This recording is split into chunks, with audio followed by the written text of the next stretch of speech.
Oi, pré-candidato, seja muito bem-vindo aqui ao nosso jornal. Candidato, chama atenção que o senhor aparece na última pesquisa Quest, pontuando melhor do que alguns ex-governadores, como Romeu Zema, como Aécio Neves. O senhor tem um desempenho importante no último levantamento de segundo turno, ganha pontos relevantes, enquanto os outros não estão conseguindo crescer. Ao que o senhor atribui esse desempenho? Tudo bom, Raquel? Tudo bom? Uma boa tarde a todos que estão nos assistindo. Obrigado pela oportunidade.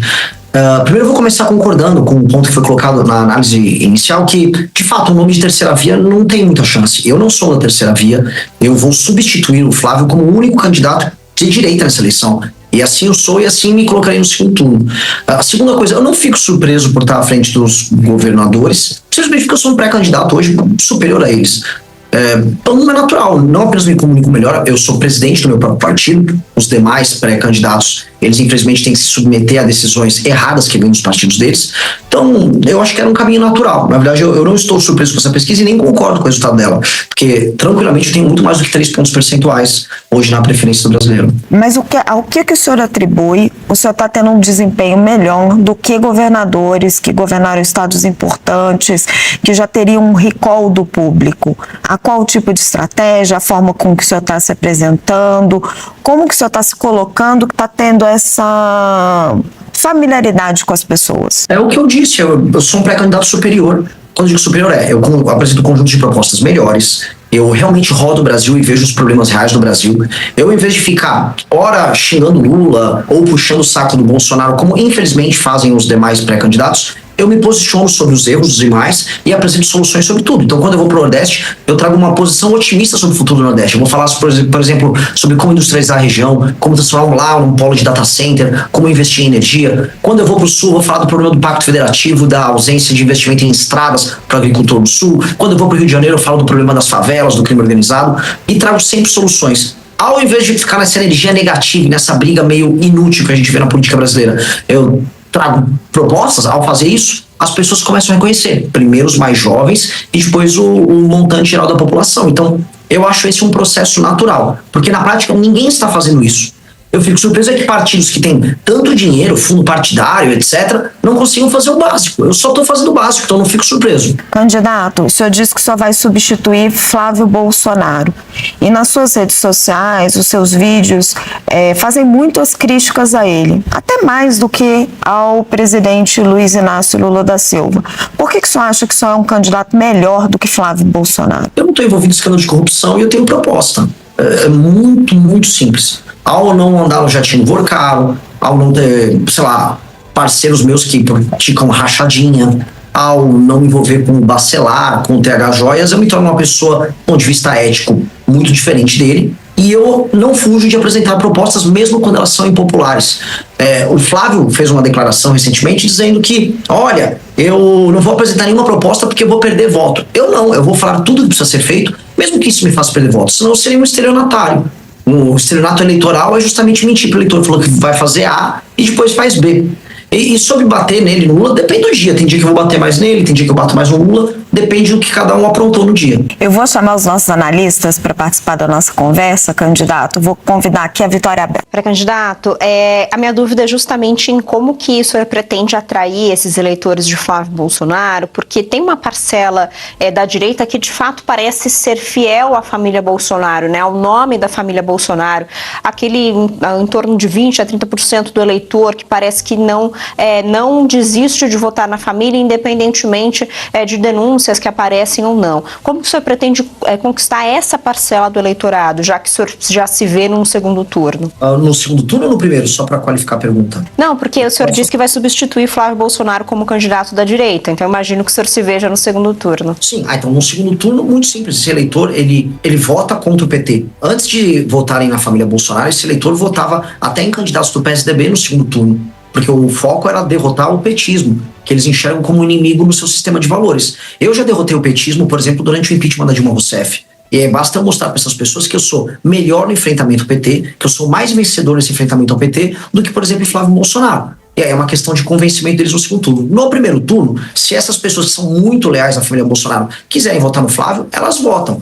A questão é que elas sozinhas não são suficientes para colocá-lo no segundo turno. Tanto que o próprio Flávio Bolsonaro mudou a estratégia dele para tentar acenar para outros eleitores e ele não está conseguindo convencê-los. Candidato, queria convidar o Yander Porcela. Eu tenho mais perguntas, mas queria convidar primeiro o Yander Porcela para fazer uma pergunta. Yander. Candidato, boa tarde. Eu queria saber um pouco mais sobre o que o senhor pensa de economia.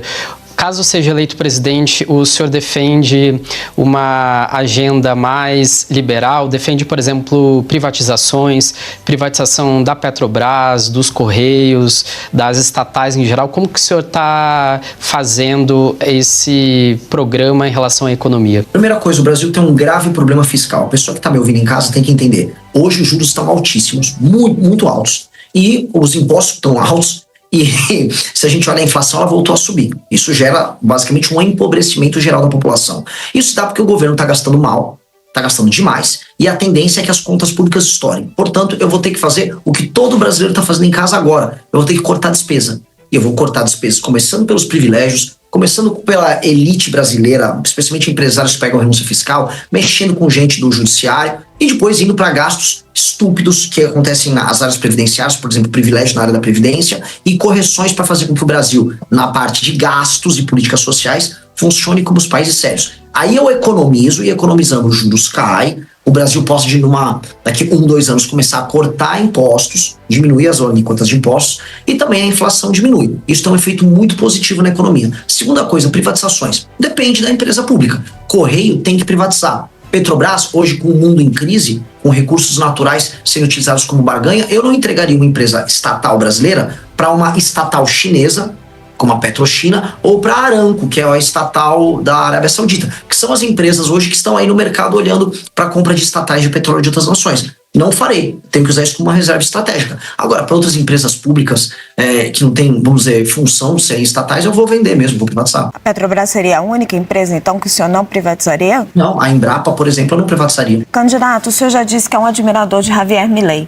Por quê? Porque o Javier Milei, ele foi muito sincero no processo eleitoral argentino em falar que eles precisariam fazer reformas muito duras e que as supostas políticas sociais que encheram o Estado argentino de gastos não funcionavam e que quebraram a Argentina. E ao falar isso, ao invés de ficar contratando um marqueteiro para enganar o eleitor com palavra bonitinha, ele cativou os eleitores para uma causa. Portanto, ele, enquanto presidente, está representando uma causa que ele chama de enfrentamento à casta dos políticos e aos gastos exagerados. E ele começou a apresentar seus primeiros resultados, como queda de inflação, redução do déficit na Argentina, que é absurdo, e começar a apontar, a boas expectativas em termos de crescimento econômico lá. Então eu admiro esse tipo de coragem que ele teve. Acho uma coragem realmente admirável e eu gostaria que os pré-candidatos no Brasil adotassem essa postura de falar a verdade, doa quem doer. O senhor tem ideias econômicas muito consistentes, candidato, mas, por exemplo, o seu projeto de desfavelização, como que o senhor financiaria ele? Duas maneiras. A partir do momento que a gente reduz as despesas do governo, o governo pode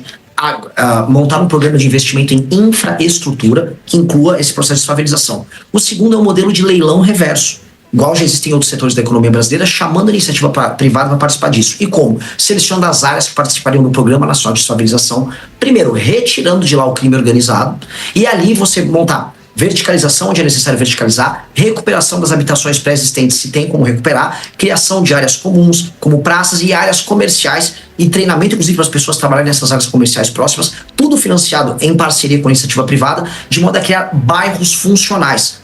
Com base nisso e aumentando a capacidade de investimento do Estado brasileiro, a gente consegue mudar essa principal chaga do Brasil. Todo mundo sabe que viver em favela é muito ruim para as pessoas que moram lá. E só, artista e intelectual acha bonito. Então nós vamos enfrentar esse problema e do ponto de vista econômico isso vai se tornar uma solução e não um problema. Eu não estou falando em torrar dinheiro num programa que para muita gente é inútil porque tem gente que acha bonito favela. Eu estou falando em algo que vai integrar as pessoas e aumentar a produtividade daquelas pessoas das favelas, porque ao serem tratadas com dignidade, terem um bairro bom para morar, elas vão trabalhar melhor, produzir mais, estudar, porque no fundo elas estão sendo respeitadas como cidadãos.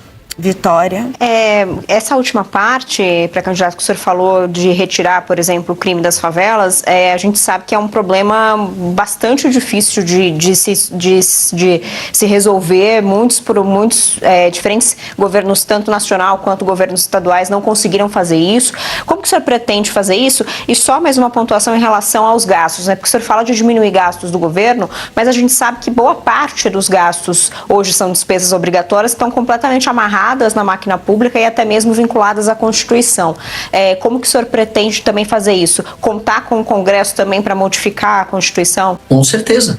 E começa por aí mesmo. Inclusive, para eu já citar um exemplo do Milei na Argentina, para não parecer que eu estou enrolando alguém com isso, nós já protocolamos a PEC, que é uma PEC de ajuste fiscal, protocolada pelo deputado Kim Kataguiri, está no Congresso Nacional na fase de coleta de assinaturas, e lá nós temos todas essas alterações na Constituição para acabar com certas vinculações e indexações que fazem com que o orçamento estoure. E eu tenho como obrigação convencer o Congresso Nacional a votar isso ainda este ano. Ou seja, venci a eleição em outubro, e em novembro e dezembro eu tenho que trabalhar com o Congresso para fazer essa transição. Sobre o processo de desfavelização e enfrentamento ao crime organizado, veja, nunca de fato o governo brasileiro tentou. Desde a redemocratização, desde 88, não há um trabalho coordenado para destruir o crime organizado no Brasil. A gente teve alguns trabalhos dos governadores. Houve o projeto, por exemplo, das UPPs no Rio de Janeiro. Mas as UPPs, do que adiantava você fazer, por exemplo, a ocupação militar da favela, se a continuidade do crime se dava através das legislações brasileiras, tanto de processo penal, lei de execução penal e de código penal, que são frouxas e brandas no combate ao crime. As penas brasileiras são baixas em geral. Também não há um estatuto, né, do ponto de vista jurídico, especial para o membro da facção criminosa. Logo, ser membro de uma facção não torna, por exemplo, um bandido diferente ou muito diferente de um bandido comum. E aí isso gera um incentivo para o funcionamento do crime organizado. Por isso que as UPPs no Rio de Janeiro não funcionaram. Não dá para fazer ação isolada, vai ter que ser uma ação integrada com o governo federal, quase entendida como uma guerra contra o crime. Nesse meu ponto, entendida como uma guerra contra o crime, para acabar com os caras de cabo a rabo. E tem que ser isso, de cabo a rabo. Tem que ser pela primeira vez, desde que o Brasil tem a Constituição recente, de 88, um compromisso do governo federal em erradicar o crime organizado. Candidato, como acabar com a corrupção? Igual acaba com o vagabundo, o criminoso faccionado. Aumento de penas e fiscalização.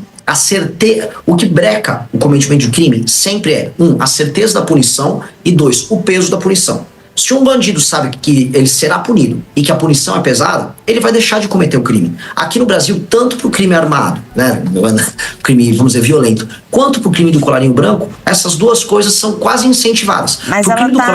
Mas ela está enraizada dentro do Congresso brasileiro. Como que o senhor conseguiria fazer isso tendo que lidar com esse Congresso? Passo a passo e com apoio popular, e entendendo que nem todo o Congresso é composto de vagabundos. Por mais que hoje, e assistindo, vamos dizer, as pautas bombas que passam, a gente perca completamente a fé no Congresso Nacional. Eu entendo que, vencendo a eleição, eu estabelecerei no processo eleitoral o espírito do tempo no momento das eleições. Ou seja, o Congresso Nacional, em alguma medida, será influenciado pela agenda que o presidente da República levou à frente. Foi assim quando o Bolsonaro, por exemplo, venceu em 18, havia um espírito do tempo ao redor dele. Isso vai ajudar a pautar algumas pautas que são prioritárias. Dentre elas, por exemplo, o retorno à prisão na segunda instância, a separação do foro privilegiado do STF. A gente sabe muito bem que esses mesmos políticos corruptos se utilizam de escritórios amigáveis a certos ministros do STF e também do STJ e também de relações próximas para nunca serem punidos. A PGR virou uma engavetadora também, né, ao longo dos últimos anos. Então, nós temos claramente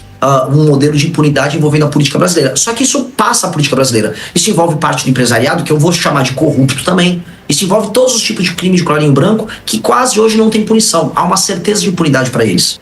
Yander? Pré-candidato, o senhor tem falado um pouco sobre o problema do crime organizado, que está muito em evidência. Agora eu queria saber como que o senhor pensa que seria mais eficaz esse combate ao crime organizado, se o senhor concorda com essa classificação dos Estados Unidos em relação ao PCC e o Comando Vermelho como organizações terroristas, e também o senhor tem falado um pouco sobre como resolver o problema do Rio de Janeiro, especificamente. Eu queria que o senhor comentasse um pouco sobre esses pontos. O enfrentamento ao crime organizado no Brasil, ele sempre foi feito de maneira fracionada. Nunca houve uma estratégia de enfrentamento. Pro espectador que está nos assistindo, existem 2 modelos de facção criminosa no Brasil. Um modelo eu chamo de modelo horizontal. Por que horizontal? Porque você olha no mapa e eles estão lá. É a ocupação territorial que, por exemplo, o Comando Vermelho faz, o bonde dos malucos, são os nomes horrorosos, faz em certas regiões na Bahia.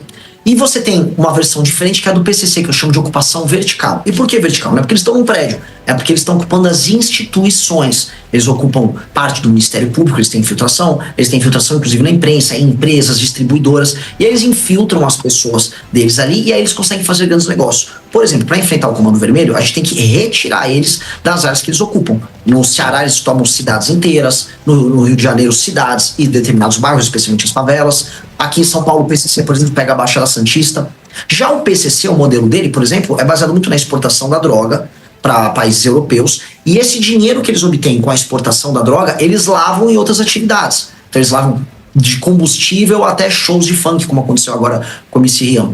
Nós temos que brecar a entrada da droga pela fronteira. A gente sabe que entra em boa parte pela fronteira do Mato Grosso do Sul, uma parte vem, por exemplo, pela Amazônia. A rota caipira que leva essa droga até o Porto de Santos tem que ser brecada, e o Porto de Santos tem que ser retomado, que lá boa parte do PCC acontece, boa parte do faturamento do PCC acontece. Então, onde eu queria chegar? São estratégias diferentes em que o governo federal, junto com a Polícia Federal, junto com as polícias estaduais, vai adotar estratégias diferentes para modelos de crime organizado diferente. Sobre os Estados Unidos, para ser claro, a classificação ajuda a gente a ver como é grave o tema. Mas não será os Estados Unidos a resolver isso. Eu vi, à época, a turma do Bolsonaro comemorando, é isso aí, vencemos nada. O Trump não vai fazer nada aqui no Brasil. Quem terá que fazer será o presidente da República do Brasil.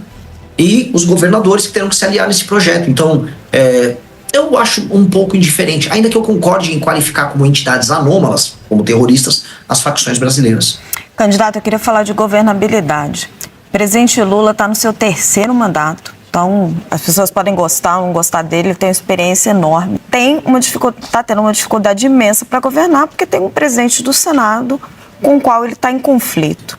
Como é que o senhor, com um partido pequeno, iria governar o Brasil? O presidente Lula, quando a gente olha em perspectiva, ele tem uma fama, ele era um grande articulador, porque ele nunca executou.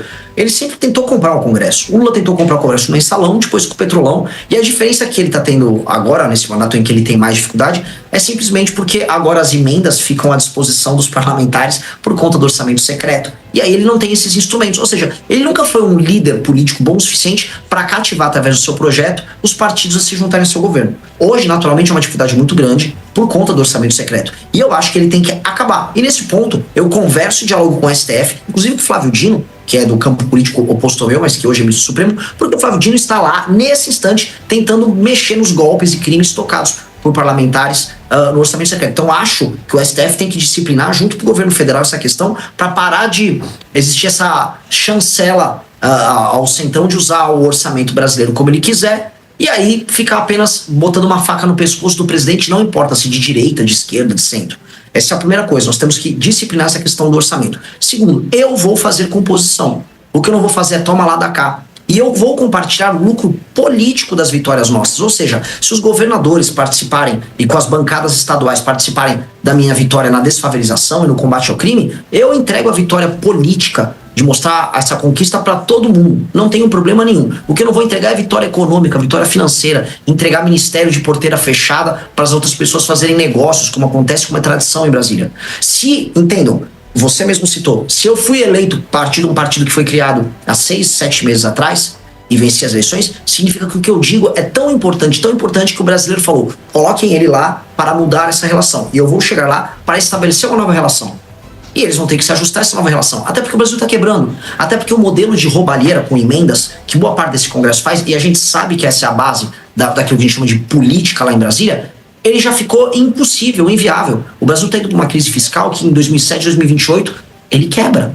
E aí, eles são o carrapato no boi. O carrapato está matando o boi. E o carrapato no Brasil até tem uma consciência. Às vezes ele acorda e ajuda em umas reformas. Aconteceu isso na reforma da Previdência, nas reformas do governo Temer, aconteceu no governo de Itamar. Então assim, chegou o momento da gente botar a consciência no carrapato e depois disciplinar o carrapato para ele parar de sugar tanto o sangue do boi, que infelizmente é o Brasil. Candidato, para a gente fechar, o senhor está aparecendo como o outsider dessa campanha, né? A surpresa da campanha.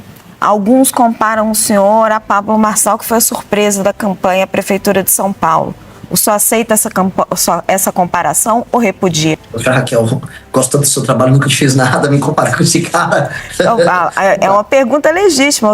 Eu não estou comparando, eu estou dizendo que a comparação é feita. O senhor aceita ou repudia? Não apenas repudio, né? Obviamente isso não tem nada a ver com a realidade, né? O Pablo Marçal, ele era um aventureiro numa eleição, falando absurdos, sem proposta concreta nenhuma. Eu estou há 12 anos na política, sem nenhuma mácula ao meu respeito, liderei manifestações grandes, fundei e sou hoje presidente de um partido político, e por mais que eu esteja de fora, e realmente de fora do jogo político, eu criei um partido para que a gente entre nesse jogo, reforme ele por dentro, e que dure nos próximos 10, 20, 30 anos como uma força que vai mudar o destino do Brasil. Meu foco aqui não é vender um curso online, como o Pablo Marçal fez, após participar de uma eleição, porque ele apareceu na TV. Meu foco é que daqui a 30 anos o Brasil seja uma das 5 maiores nações do mundo, e minha ambição pessoal não é ficar rico como ele, é que as pessoas um dia vejam meu nome nos livros de história e falam, esse cara é especial. Esse cara mudou o país. Se eu conseguir isso, eu estou super feliz. Bem melhor do que vender curso, como ele faz. Quero agradecer muito a entrevista ao pré-candidato do Missão, Renan Santos. Renan Santos é pré-candidato à presidência da República. Pré-candidato, muito obrigada pela sua entrevista ao Poder Expresso. E já fica aqui o convite para o senhor voltar mais durante a campanha. Muito obrigada, viu? Obrigado, adorei a entrevista. Maravilhoso. Um abraço para todos vocês.